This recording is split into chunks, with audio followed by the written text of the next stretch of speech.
Hey guys, one of the things that I've been asked a lot about is, how do I approach season 3?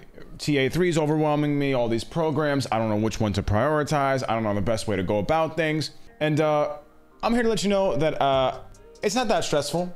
There is a lot, but it's a very easy path to hop on, and things start to make sense to you once you just get it right from the beginning. So you just take things in a specific order. In my opinion, it makes a lot of things easier afterwards. So what does that mean? So let me just come with me. So what you're gonna want to do is you're gonna want to go over here. This is TA3, Team Affinity 3. This is my progress so far on TA3. This is with no mini seasons done at all. What have I done? At least the top most expensive exchanges for each one, and a lot of them having the third most expensive exchange done too. Other than that, I've done all my own grinding, and I've done everything you need to do in terms of I did every showdown, I did all the moments, and I did all the conquests. Wasn't bad. It wasn't bad. So now what order would you go about this? As an example, I'll show you my 100% completed NL East. How would you... Oh, the static's terrible. Maybe I won't show you that one. I'll go NL West because there's no static. Now what you're going to want to do, this is just my opinion, right? What I would do is I'd go through and do every set of moments for all of these TA divisions. And then after that, I would do all of the showdowns. After that point, you're going to get a good enough amount of cards, classic cards that are featured in the program that have their own set of missions to help you get progress for this. You're gonna get a bunch of these packs from each division after you do all the moments, all the showdowns. You'll get at least a few, enough to build the team. And then you take those teams with all those henchmen or bosses. At this point, it's just henchmen and maybe some captains. So classic missions, they're called. They're called the classic cards here. You might get some captains. I don't know how... Yeah, you probably will end up getting a captain. So you're gonna get some captains and some classic cards. Take all those cards, right? And hop into the conquests that you have to do for these with those teams. So at the same time, you're getting missions done and the conquests.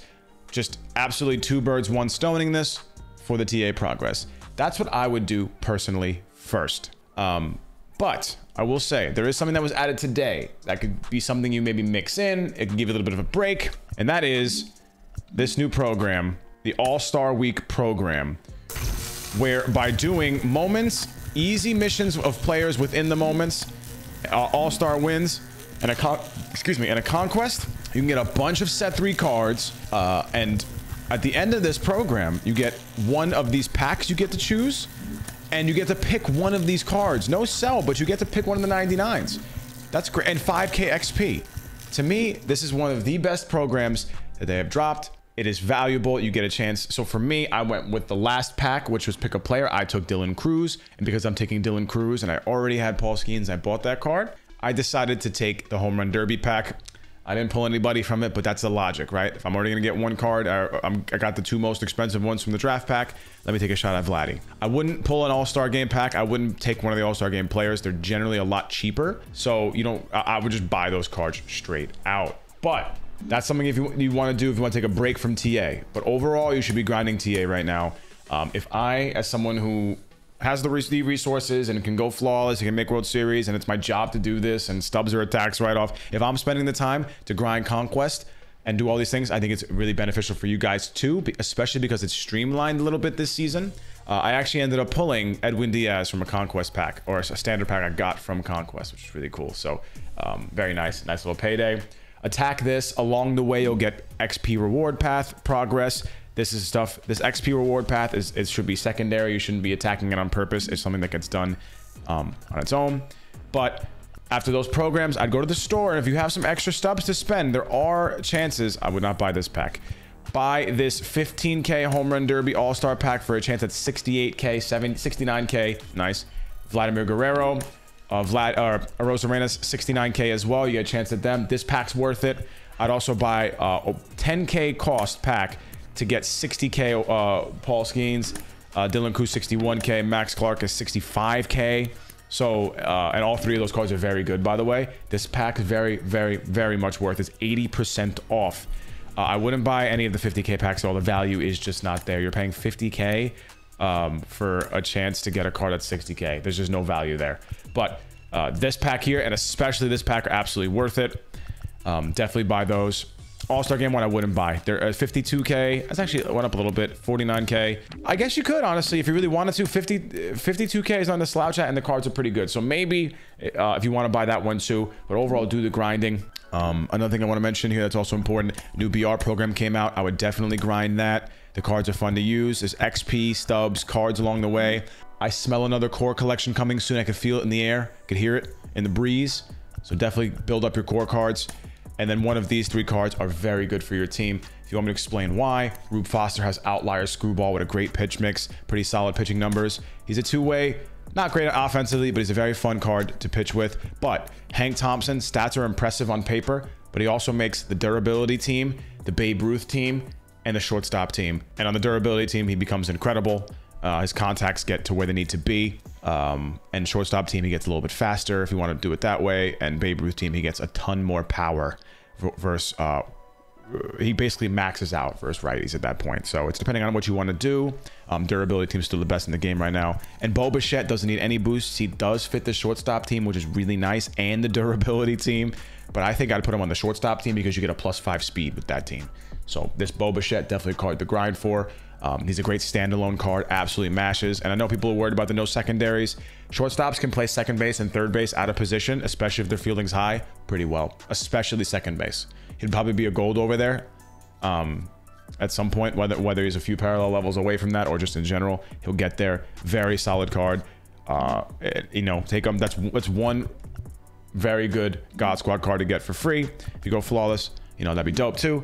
But essentially, just grind TA, guys. And another thing too, this is a big question people ask me.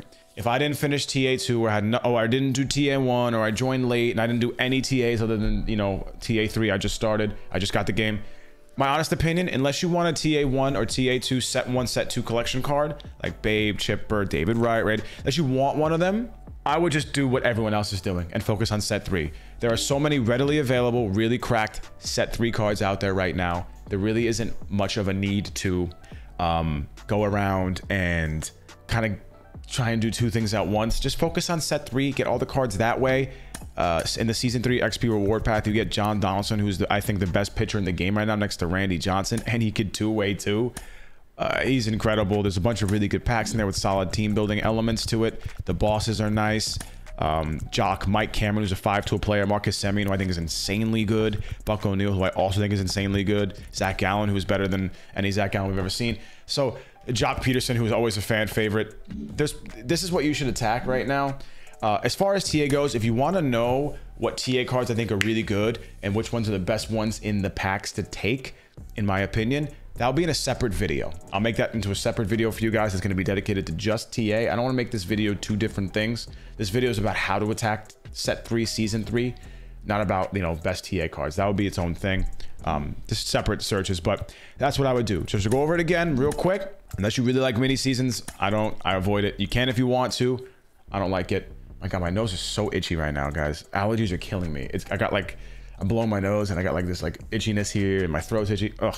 I apologize. I look like I'm doing the yayo. Again, to go over it, start with moments or showdown. Doesn't matter which ones. One of the 2 first, doesn't matter, and then finish the other one. And then take all the cards you get from those 2 things done from all the divisions, build the team, go into conquest, do all the conquest. After they open a bunch of packs, get a bunch of XP, get a more TA progress, and you're gonna find that the journey is much easier for you from that point out. Now, if you have any questions, let me know. In the description of this video, I'll have a spreadsheet linked with every mission for every TA player to help you guys track your own stuff. That's what I use too. Shout out to somebody in chat who had it. I forgot who it was. They made their own TA spreadsheet. It was very helpful. So that'll be in the description. And if it's not in the description for some reason, if I forget, or if you just can't find it, type !spreadsheet in my Twitch chat and a link will come up or a response will show up. Nightbot will give you a response and the last link is for TA3 spreadsheet. Hope this video helps you guys. If you have any questions or if I failed to miss, or if I failed to talk about anything, if I missed anything, let me know. I'll answer you in the comment section. Love you guys. Peace.